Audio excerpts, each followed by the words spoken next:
নমস্কার বন্ধুরা, আমি সোমা বলছি। আশা করছি আপনারা সবাই ভালো আছেন। আমি আজকে করব পুঁই চিংড়ি। তার জন্য আমি এখানে চিংড়ি মাছ লবণ হলুদ মাখিয়ে রেখেছি, আর পুঁই কুমড়ো। ফোড়নের জন্য লাগবে তেজপাতা আর 5 ফোড়ন, শুকনো লঙ্কা।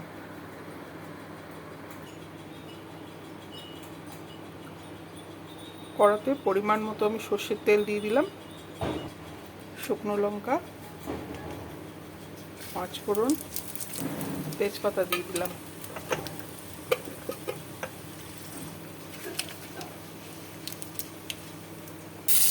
চিংড়ি মাছটা দিয়ে দিলাম ভাজতে।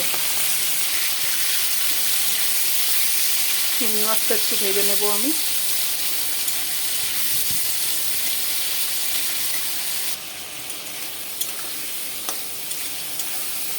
চিংড়ি মাছে অনেকেরই অ্যালার্জি হয়, তার জন্য একটু বেকিং সোডা দিয়ে মাছটাকে যদি একটু গরম জলে ভাপিয়ে নেন, তাহলে অ্যালার্জি ভাবটা কেটে যাবে।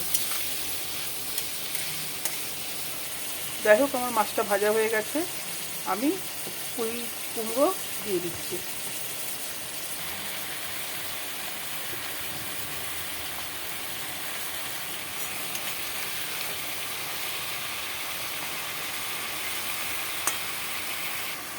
এবার লবণ, হলুদ, আমি 2-3টে কাঁচা লঙ্কা দিয়ে দিলাম, দিয়ে একসঙ্গে সব নেড়ে ঢাকা দিয়ে পালং শাকটা সেদ্ধ হতে দেবো। আমি পুঁই শাকটাকে বারবার পালং শাক বলছি, কিছু মনে করবেন না।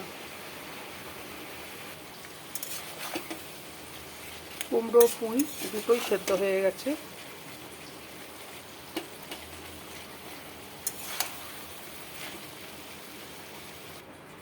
আমার তৈরি হয়ে গেল পুঁই চিংড়ি। রেসিপিটা কেমন লাগলো আপনাদের? যদি ভালো লাগে আমাকে লাইক কমেন্ট করে আমার পাশে থাকবেন। নমস্কার।